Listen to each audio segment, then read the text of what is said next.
Seja bem-vindo, seja bem-vinda a mais uma aula de introdução à lógica. Meu nome é Samuel Valentim e se você caiu de paraquedas nesse vídeo, esse vídeo é um dos vídeos de uma série de vídeos que eu estou fazendo de introdução à lógica, que é um curso completo que eu vou deixar disponível no meu canal. Se você acessar a playlist Introdução à Lógica, você vai ver todas as aulas disponíveis gratuitamente para você saber o passo a passo de noções básicas do que você precisa saber para conhecer a lógica.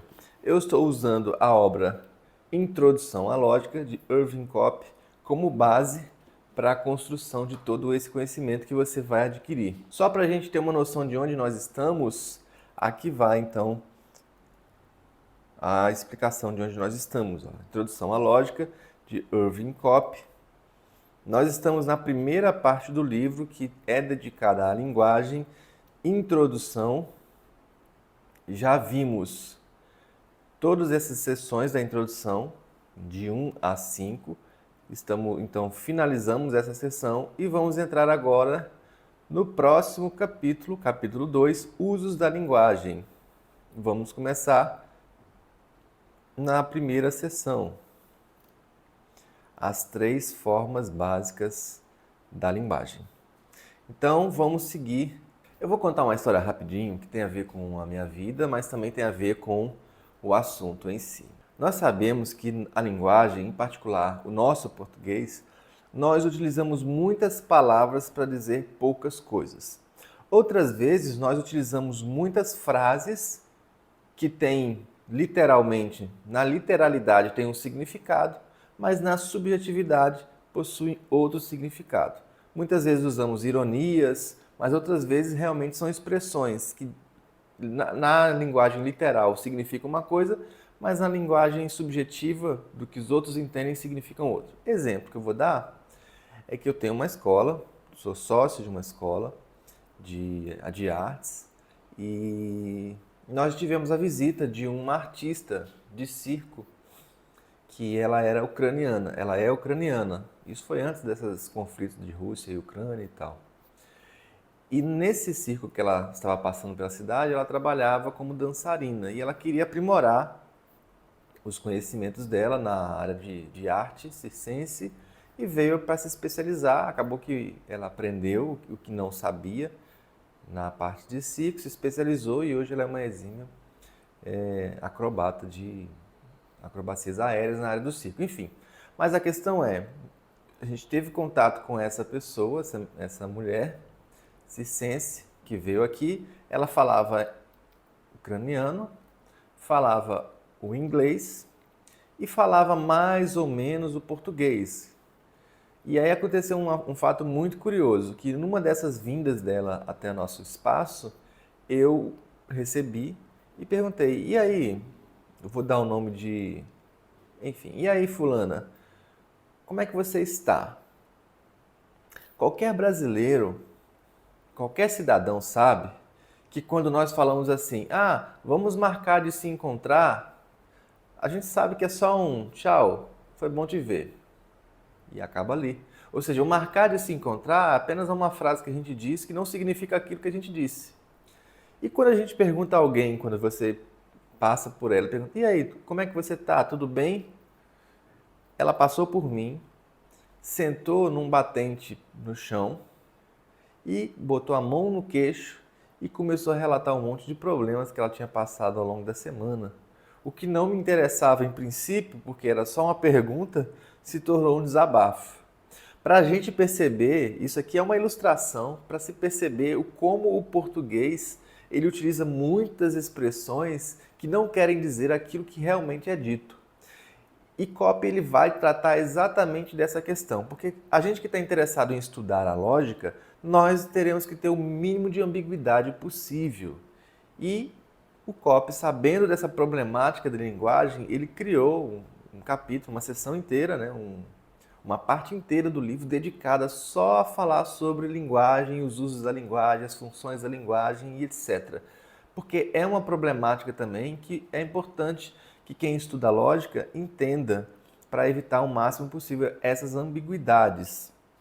Eu vou fazer aqui uma citação, deixa eu colocar aqui para a gente.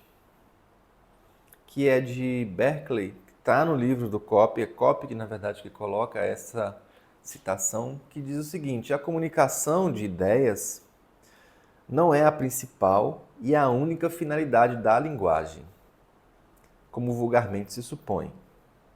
Há outras finalidades, como o despertar de alguma paixão, a estimulação ou a dissuasão de uma atividade, a preparação do espírito para determinada disposição. Assim, a primeira finalidade é, em muitos casos, mera subserviência e, em algumas vezes, inteiramente omitida, quando as demais podem ser asseguradas sem ela. E creio acontecer não poucas vezes no uso familiar da linguagem. Ou seja, no uso corrente da linguagem, a transmissão de uma ideia, às vezes é o que há de menos importante naquilo que está se falando.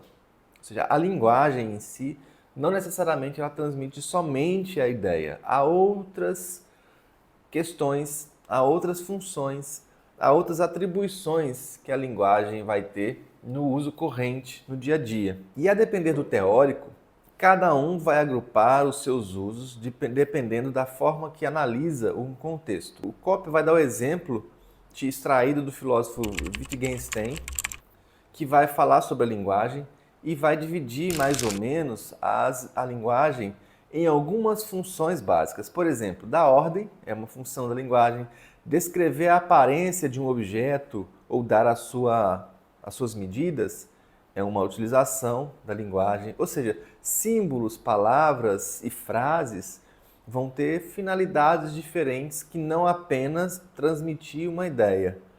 Relatar um acontecimento, especular sobre um acontecimento, formar e verificar hipóteses, apresentar resultados de uma experiência e tabelas de diagrama, compor uma história, representar, cantar, decifrar enigmas e charadas, inventar uma anedota e contá-la, resolver um problema de aritmética, traduzir de um idioma para outro, perguntar, agradecer, praguejar, cumprimentar, rezar. Então veja que há inúmeras funções, inúmeras significações, inúmeras atribuições para a linguagem, que não apenas aquela de transmitir ideias. O Copy ele vai nos dar 3 usos ou 3 funções da linguagem. O primeiro desses tipos de uso da linguagem é a linguagem informativa. Vejamos o que Copy vai falar a respeito. Primeiro, o uso é o uso informativo. Geralmente, o uso informativo, você faz formulação e afirmações ou negações de proposições. E nós já sabemos o que é proposição porque nós estudamos nas aulas anteriores do capítulo 1. Essa é a função informativa da linguagem.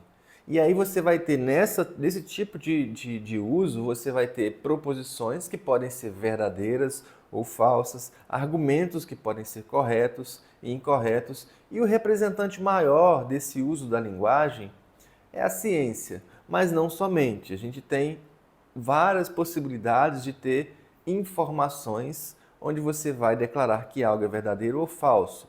E no caso, por exemplo, a informação pode ser uma informação ruim ou uma informação boa, mas sempre no fundo a informação ruim é a informação falsa e a informação boa é a informação verdadeira. Então, a linguagem do tipo de uso afirmativo, que tem a função afirmativa, ela vai ter possibilidade de caracterizá-la como verdadeira ou como falsa. Ao contrário, por exemplo, de um outro tipo de uso de linguagem, que é a linguagem na sua função expressiva.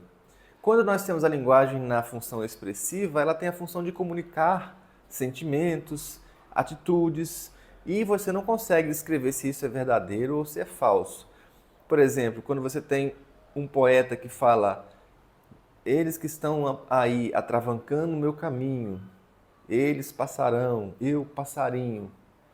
Veja que isso não é verdadeiro e nem falso, mas consegue transmitir um sentimento aí que o autor desse poema, Mário Quintana, ele quer passar. E as pessoas entendem, cada um do seu jeito, mas elas conseguem absorver essa informação, passarão, passarinho, passarinho tem a ver com liberdade, porque ele voa, e você vai fazendo conexões mentais, que não são nem verdadeiras nem falsas, mas que transmite para você um certo tipo de sentimento, de atitude interior. Então a função expressiva tem essa capacidade de transmitir sentimentos, emoções e comunicar esses sentimentos e emoções. Mas mais do que provocar em si, também provocar no outro. E a poesia é uma representação disso, mas não somente. Insisto que é possível, por exemplo, que você tenha um poema que seja informativo, é possível. Então você vai ter, nesse caso, a função informativa e a função expressiva simultaneamente. Acontece também. Quando você pragueja, no caso, fala mal de alguém, oh meu Deus, e se expressa, é uma forma expressiva da linguagem. E o terceiro tipo de linguagem, que também Copy vai tratar, é essas três divisões que ele faz, mas não é a única, é o uso diretivo. O uso diretivo, que vai ter a função diretiva da linguagem, tem a intenção de causar ou impedir uma ação. É uma ordem ou um pedido. E isso se mistura um pouco, o que é ordem e o que é pedido, porque depende muito de um contexto.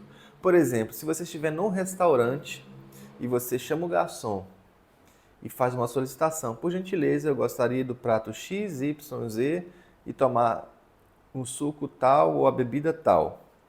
Por mais que você seja educado ao fazer esse, entre aspas, pedido, na verdade isso é uma ordem, que vai provocar uma ação, que vai ter que ser obedecida diligentemente.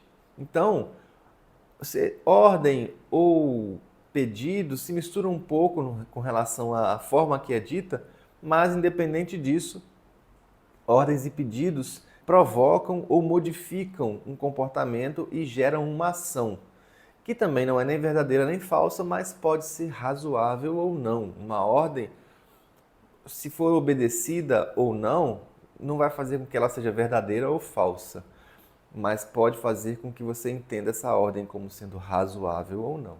Um soldado que obedece o seu superior a fazer uma coisa que é ilegal ou imoral, ele pode refletir sobre isso, se ele está seguindo a ordem, uma ordem razoável ou não, se está coerente com as leis nacionais ou não, e pode segui-la ou não. Então, o uso diretivo da linguagem tem essa função de ordem ou de pedido. Então, Copy ele vai separar os usos da linguagem nesses três tipos: o uso informativo, o uso expressivo, o uso diretivo, ou a função informativa da linguagem, a função expressiva da linguagem e a função diretiva da linguagem. Elas podem se misturar em muitos contextos, mas para nós, no contexto da lógica, é interessante que a gente consiga transformar todo o nosso argumento em função informativa, para que a gente possa considerar um argumento válido ou inválido e suas premissas verdadeiras ou falsas. E isso a gente vai amadurecendo as ideias ao longo das aulas. Então fechamos então a primeira sessão desse capítulo e vamos para a próxima aula. Até mais!